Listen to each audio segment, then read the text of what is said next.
Hello मेरे प्यारे बच्चों, क्या हाल चाल। बढ़िया सब। आई होप आप सभी अच्छे होंगे और इस कड़ाके की ठंड में आपकी तैयारी भी बेहतर चल रही होगी। नहीं भी चल रही होगी बच्चों, करना पड़ेगा। रजाई में घुस कर पढ़ाई करो, लेकिन करो।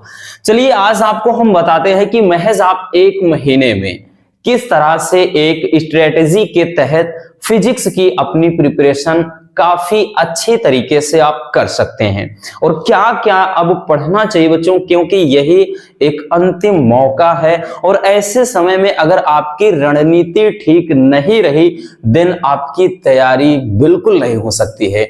तो चलिए देख लेते हैं क्या करना होगा। सबसे पहले बच्चों फिजिक्स को देखिए, फिजिक्स ही नहीं हर एक सब्जेक्ट में हम आपको बताएंगे।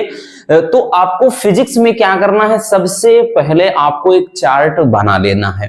क्या करना है कि फिजिक्स को आपको पार्ट में डिवाइड कर लेना है। जैसे फिजिक्स में आपके क्वेश्चन किस तरह के होते हैं, तो हमें पता है बच्चों, जो फिजिक्स में सबसे ज्यादा आपका क्वेश्चन पूछा जाएगा वो होगा 3 नंबर वाला क्वेश्चन। तो आपका जो 3 नंबर वाला क्वेश्चन होगा बच्चों, इन क्वेश्चन की संख्या अगर हम बात करें 10 होगा। यानी फिजिक्स के 30 नंबर जो होंगे आपको केवल और केवल 3 नंबर वाले क्वेश्चन से ही मिलेंगे। ठीक, इसलिए पूरा का पूरा खेल किन पे होता है, 3 नंबर वाले क्वेश्चन पर होता है। उसके बाद हम क्या करेंगे, 5 नंबर वाले प्रश्नों को देखेंगे। तो भाई 5 नंबर में आपके देखिए, एक तो क्वेश्चन भी इसमें होते हैं, ठीक, मतलब थ्योरी बेस्ड। दूसरा बच्चों इसमें न्यूमेरिकल भी होते हैं। तो हम न्यूमेरिकल यहां इन्वॉल्व नहीं कर रहे हैं, तो यहां पर ज्यादातर हम उनको देखेंगे कि जिनका क्या है, डेरिवेशन करना है, क्योंकि इसमें ज्यादातर डेरिवेशन होते हैं। ठीक, अब उसके बाद आपका 3 या फिर 5 नंबर वाले न्यूमेरिकल भी होते हैं। ठीक है ना, इसमें क्या होते हैं, आपके न्यूमेरिकल भी होते हैं। तो न्यूमेरिकल भी आपके हो जाएंगे बच्चों। उसके बाद आपको क्या करना है, अगला है जो कैटेगरी डिवाइड करना है, objective plus 1 mark plus 2 mark. यानी इसमें क्या होते हैं, 1 नंबर वाले क्वेश्चन और ये बहुविकल्पी और 1 नंबर वाले। तो ये तो भाई पूरे के पूरे किताब में देखना ही होगा। ठीक, और उसके बाद 2 नंबर वाले जो क्वेश्चन होते हैं वो थ्योरी बेस्ड या फिर डेफिनेशन होते हैं, यानी परिभाषा। ठीक, हमारे कहने का मतलब यह है बच्चों कि आपको यह जानना बेहद जरूरी है कि फिजिक्स में आपके किस टाइप के क्वेश्चन बनेंगे और हम अब तैयारी कैसे करेंगे। आप अगर यूं ही ऐसे पूरा का पूरा पढ़ रहे हो तो यूं समझिए आप बिल्कुल भी, आपका जो तैयारी करने का तरीका है, पढ़ने का तरीका है, वो गलत है। क्योंकि बच्चों डिवाइड करना, कैटेगरी में डिवाइड करना बेहद जरूरी होता है। भाई हम इस पृथ्वी पर आए हैं तो हमें पता है कि हर एक जीव जंतुओं के लिए एक अलग सी कैटेगरी है। ये जाति वंश ये क्यों अलग है, क्योंकि उससे एक पता चल जाएगा कि भाई हाँ ये इस जाति का है, ये इस वंश का है। ठीक, कौन मेल है कौन फीमेल है। तो हमें इसलिए ये चीज जानने में बहुत ज्यादा सुविधा हो जाती है। उसी तरह सब्जेक्ट में भी अपने को अप्लाई करना है कि हमें क्या करना है, कैटेगरी में डिवाइड कर लेना है। ठीक, पहला काम ये करना है।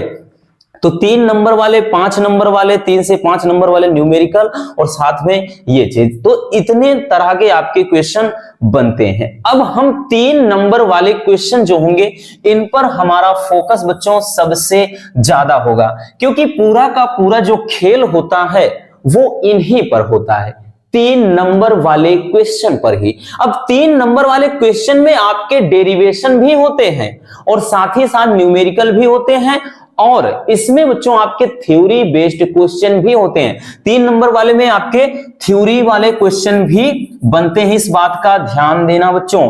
ठीक है, तो चलिए हम देख लेते हैं आपके किस तरह के क्वेश्चन बनेंगे और आपको कौन कौन से क्वेश्चन तैयार करने हैं। ठीक है, चलिए तो सबसे पहले हम देखेंगे बच्चों 3 नंबर वाले क्वेश्चन को। बहुत ही मजेदार ये सारे के सारे क्वेश्चन है बच्चों, ध्यान से इसको देखिएगा और हर एक क्वेश्चन को आपको अच्छे से तैयार करना होगा, क्योंकि अब वक्त बिल्कुल नहीं है। भाई क्या है, देखा जाए तो 1.5 महीने भी ढंग से नहीं है, क्योंकि उसमें भी अभी आपके कहते ना कि बहुत सारे काम इधर उधर के होंगे कि तो कुछ दिन तो आप ऐसे ही बर्बाद कर दोगे।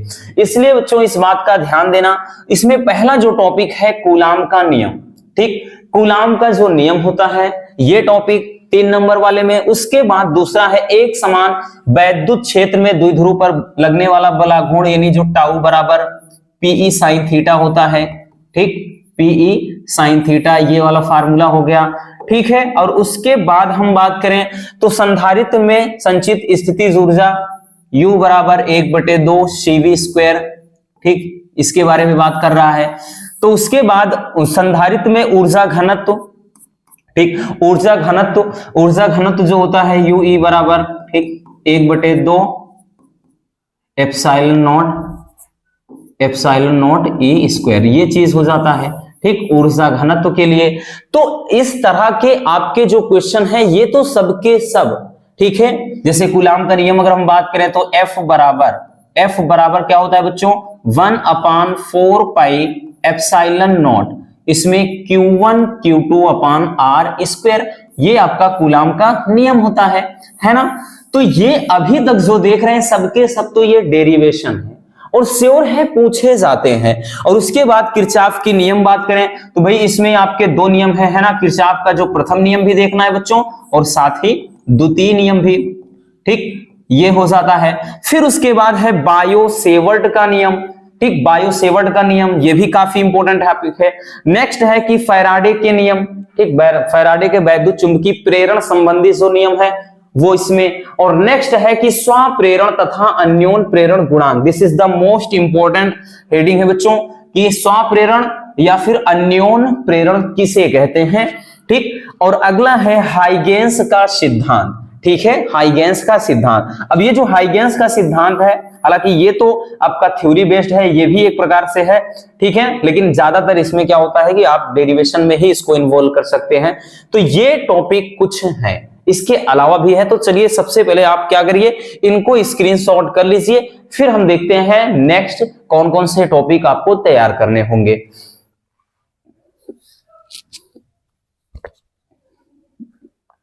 चलिए बच्चों हो गया। अब हम आते हैं नेक्स्ट टॉपिक पर।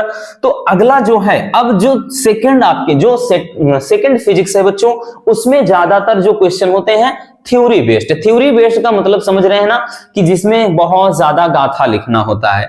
जैसे बात करें तो व्यतिकरण क्या है और इसकी शर्तें, ठीक, उसके बाद प्रिज्म के पदार्थ के पूर्णांक का सूत्र, ठीक है, इसको भूल गए थे तो इसलिए रख दिया, तो ये हालांकि डेरिवेशन है। और नेक्स्ट है कि आइंस्टीन का प्रकाश वैद्युत समीकरण, ये भी डेरिवेशन है।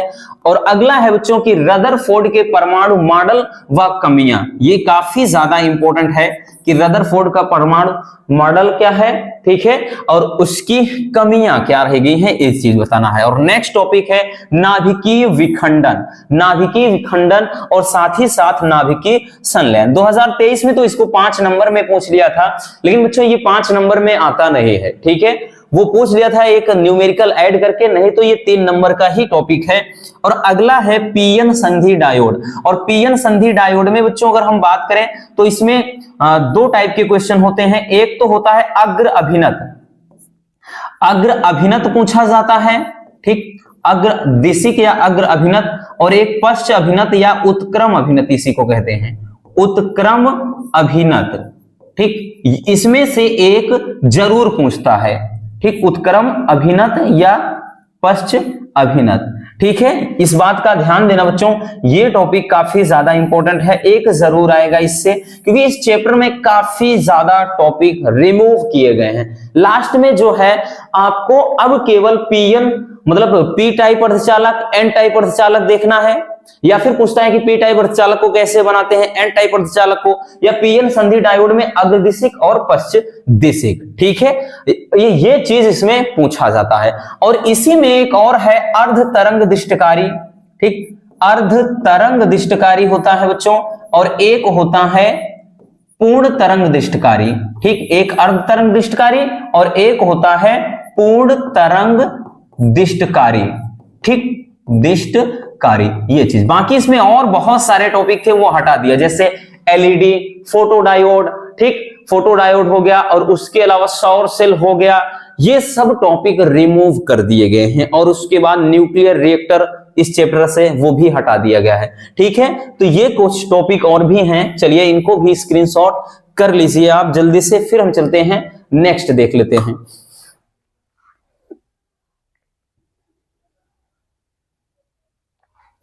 चलिए बच्चों अब हम देखते हैं अगला अगला यानी 5 नंबर वाले क्वेश्चन, जो 5 नंबर वाले क्वेश्चन हैं आपके कौन कौन से तैयार करने होंगे। ठीक, 5 नंबर वाले में बच्चों सबसे पहला है कि अच्छी व निरक्षी स्थिति में वैद्युत क्षेत्र की तीव्रता, यानी अच्छी और निरक्षी दोनों, ज्यादातर अच्छी स्थिति में पूछता है। ठीक, बाकी दूसरा टॉपिक है कि समांतर प्लेट संधारित्र की धारिता, ये तो मोस्ट इंपॉर्टेंट है काफी ज्यादा। ठीक, और नेक्स्ट है बच्चों गॉस की प्रमेय, ये भी अपने आप में बहुत ही ज्यादा इंपॉर्टेंट है। और अगला है व्हीट स्टोन से, तो ये भी इंपॉर्टेंट है लेकिन उतना नहीं कि जितना ये। और नेक्स्ट है कि 2 समांतर धारावाही चालक तारों के बीच, ये भी आपका मोस्ट इंपॉर्टेंट टॉपिक माना जाता है। ठीक है, और अगला है कि गोलीय पृष्ठ द्वारा अपवर्तन का सूत्र, ये भी बेहद इंपॉर्टेंट है। ठीक, सारे के सारे आपके 5 नंबर वाले हैं, लॉन्ग है यानी ये आपके डेरिवेशन होते हैं। और नेक्स्ट है पतले लेंस के लिए अपवर्तन का सूत्र, जिसको लेंस मेकर का सूत्र कहते हैं, ये भी बेहद इंपॉर्टेंट है। और अगला है बच्चों कि हाइगेंस के सिद्धांत के आधार पर परावर्तन व अपवर्तन की व्याख्या, तो इसको हम तो भाई इंपॉर्टेंट नहीं कहेंगे बल्कि वेरी वेरी इंपॉर्टेंट कहेंगे, क्योंकि भाई इनमें से एक तो चाहे परावर्तन की व्याख्या या फिर एक अपवर्तन की व्याख्या, दोनों कुंडली मारकर बैठ ही जाते हैं, दोनों में से एक जरूर आएगा। ठीक है, इतना याद रखना। अगला है बच्चों एकल झिर्री द्वारा विवर्तन प्रारूप की व्याख्या, ये भी बेहद इंपॉर्टेंट है।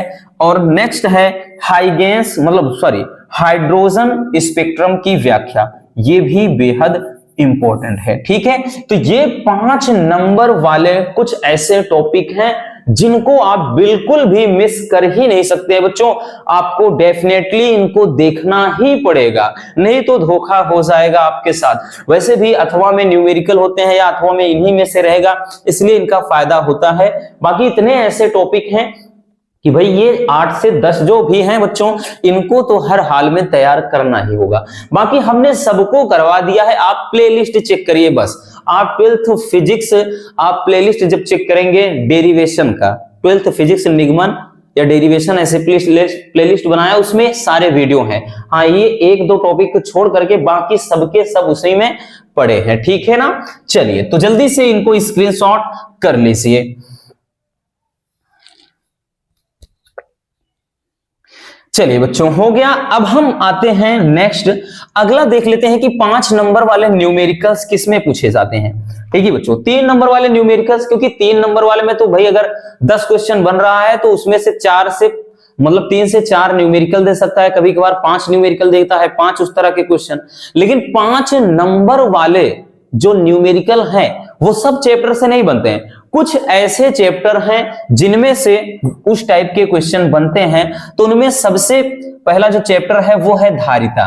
ठीक, धारिता चैप्टर, क्योंकि इसमें जो इस टाइप का एक क्वेश्चन बनता है बच्चों, ठीक, एक इस टाइप का आपका क्वेश्चन देगा। ठीक है, इसमें संधारित्र वगैरह दिया रहेगा इस तरह से, इनको समांतर क्रम श्रेणी क्रम इस तरह से जोड़ करके, ठीक है, याद रखना, इस तरह से बनाता है क्वेश्चन। ठीक, इस तरह से क्वेश्चन बनाता है, ऐसे ऐसे ऐसे करके क्वेश्चन आपका बनाएगा। ठीक है, तो इसी तरह से मतलब आपका जो क्वेश्चन है, क्वेश्चन पूछा जाता है। ठीक, इस तरह से, तो इतना याद रखना आपका इस चैप्टर से हो जाता है। तो जब लॉन्ग में आपको पूछता है इसी तरह से बना करके एक संधारित्र पर आधारित आपका न्यूमेरिकल देता है, या फिर बच्चों आपका जो विद्युत धारा चैप्टर से, और विद्युत धारा चैप्टर से हमने बताया तो अगर विद्युत धारा में से देता है तो किस पर, वो भी किरचॉफ के नियम पर। किस पर बच्चों, किरचॉफ के नियम पर। ठीक, किरचॉफ के नियम पर आधारित देता है, जो हमने ऑलरेडी करवाया है 2 से 3 बार। अगला है प्रत्यावर्ती धारा। तो प्रत्यावर्ती धारा में बच्चों जो क्वेश्चन बनता है वो LR परिपथ से बनता है या फिर LCR, ज्यादातर तो LCR से ही होता है बच्चों, LR नहीं होता है ज्यादा, लेकिन LCR जरूर होता है। या फिर कभी कभार लॉन्ग में जब देगा ट्रांसफार्मर क्या है और उसके बाद ट्रांसफार्मर से रिलेटेड उसमें न्यूमेरिकल ऐड कर देगा, तब 5 नंबर का बना देगा। तो ट्रांसफार्मर वाला टॉपिक भी बेहद इंपॉर्टेंट है। ठीक है, चलिए, और बाकी किरण प्रकाशिकी में बात करें तो किरण प्रकाशिकी में से आपका भी प्रिज्म पर आधारित न्यूमेरिकल पूछ लेता है। ठीक, प्रिज्म पर आधारित, या फिर बच्चों 3 नंबर में इसमें एक तो किरण आरेख पूछता है। ठीक, वो 3 नंबर में उसको बताना भूल गए। 3 नंबर वाले में एक खगोलीय दूरदर्शी या संयुक्त सूक्ष्मदर्शी, ठीक, उसमें किरण आरेख केवल बनाना होता है और कभी कभार तो उसको 2 नंबर में भी पूछता है। ठीक है, ये चीज। और बाकी अगला जो चैप्टर है तरंग प्रकाशिकी, ठीक है, तरंग प्रकाशिकी पर भी पूछा जाता है। इसमें निरोधी विभव वगैरह पूछेगा, तरंग दैर्घ्य पूछ लेता है, ठीक, उसकी गतिज ऊर्जा वगैरह, ठीक है, इस तरह के। और अगला है नाभिक। नाभिक में इसमें हम बात करें तो बंधन ऊर्जा से रिलेटेड आता है, ठीक, बंधन ऊर्जा हो गया, ठीक, बंधन ऊर्जा, या फिर इसमें द्रव्यमान क्षति वगैरह पूछा जाता है। ठीक, तो ये चीज ध्यान देना, इस चैप्टर से भी आपका एक लॉन्ग न्यूमेरिकल बनता है। तो ये कुछ ऐसे चैप्टर हैं जिनको आपको अच्छे से एक बार सारे के सारे इन चैप्टर को बेहतर तरीके से बच्चों न्यूमेरिकल लगाना पड़ेगा। ठीक है ना, आपके मान लेते हैं कि 14 चैप्टर हैं, तो 14 में से तो 6 चैप्टर ये ऐसे हैं जिनको हर हाल में आपको देखना ही पड़ेगा। ठीक है, चलिए तो जल्दी से इनको स्क्रीनशॉट कर लीजिए।